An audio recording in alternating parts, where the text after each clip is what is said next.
Hey everyone, this is Megha Agarwal and here I'll be discussing how I scored exemption in costing. In CA intermediate exams, how I scored exemption in costing, I'll share with you in 5 or 6 steps ताकि आपको पता चल सके कि आपको exam में करना कैसे है. ठीक है, देखो, सब first trick is cover whole syllabus. पता है, पूरा सिलेबस कंप्लीट करके जाओगे ना, पूरा का पूरा सिलेबस अगर कंप्लीट करके जाओगे ना, चाहे बहुत लीस्ट इंपॉर्टेंट टॉपिक है उसके लिए भी आप एक बार रीडिंग लेकर जाओ ताकि एग्जाम में MCQ 2 नंबर का आता है ना, तुम्हें बचा सके.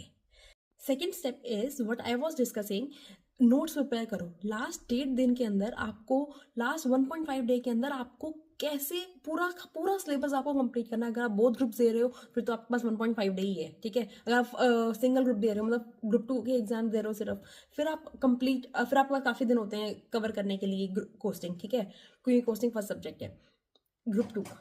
ठीक है, अगर आप ग्रुप टू दे रहे हो ग्रुप 1 एग्जाम्स के बाद, ठीक है, 1.5 दिन का टाइम है. ठीक है, अब उसके अंदर कैसे कंप्लीट होगा, आप पूरे के पूरे सिलेबस के नोट्स बना के रखो. आप अपने लास्ट डे रिवाइज करने के लिए कोई 1-2 क्वेश्चंस, मतलब कुछ क्वेश्चंस आप मार्क करके रखो ताकि आप एक बार जब लास्ट डे देखो तो उसको रीडिंग ले सको. प्रैक्टिस मोर एंड मोर ताकि एग्जाम वाले दिन आप अच्छे से उस पूरे सिलेबस को कंप्लीट कर सको. अगर उसमें पता क्या है, सबसे बड़ा गेम खेला जाता है 1.5 दिन के अंदर.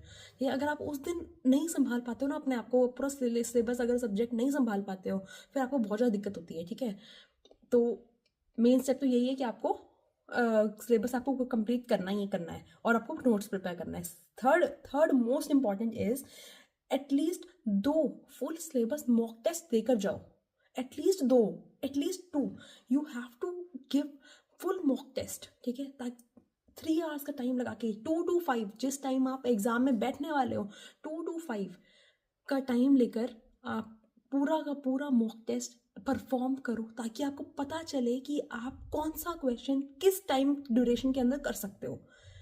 So this was a third कि आपको एटलीस्ट 2 मॉक टेस्ट देकर जाना है, एग्जाम के लिए प्रिपेयर होकर जाना है. आपको पता है ICAI क्या लेवल के एग्जाम्स आजकल बना रहा है. ठीक है, आपको टैक्स अभी इस बार Jan 26 एग्जाम के टैक्स का पेपर देखकर पता चल गया होगा कि कितना टिपिकल बन रहा है.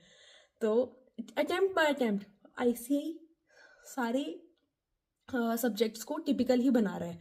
सो आपको अच्छे से प्रिपेयर होकर जाना है. प्रिपेयर भी आपको मॉक टेस्ट देकर जाना है. ICAI के मॉक टेस्ट एटलीस्ट 2-3 अटेम्प्ट के भी आप अपने एक बार रीडिंग लेकर जाओ, देख कर जाओ कि भाई किस लेवल के एग्जाम्स बन रहे हैं. फोर्थ मोस्ट इंपॉर्टेंट इज आप ट्रेंड एनालिसिस भी करके जाओ. ट्रेंड एनालिसिस वैसे तो ज़्यादा कुछ काम का नहीं है, लेकिन आपको पता चलता है कि पेपर सेट किस तरीके से हो रहा है. फिफ्थ थिंग इज आप कैसे करोगे कि 100 मार्क्स का पेपर आपको एग्जाम में परफॉर्म करना है.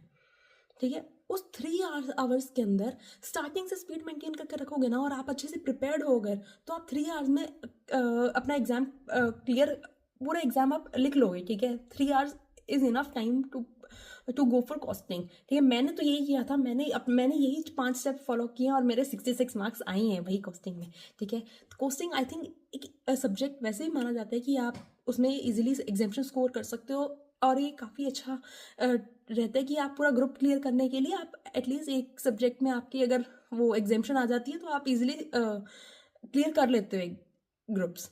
ठीक है, so this was a video कि मैंने आपके साथ शेयर कर दी अपनी टिप्स जो मुझे लगती हैं कि इंपॉर्टेंट हो सकती हैं कोस्टिंग के एग्जाम के लिए. और भी ऐसी इंटरेस्टिंग वीडियोस के लिए लाइक करो, फॉलो कर दो. और कुछ ऐसी कौन से सब्जेक्ट को लेकर स्ट्रैटेजी चाहिए, कुछ भी चाहिए तो कमेंट डाउन. बाय.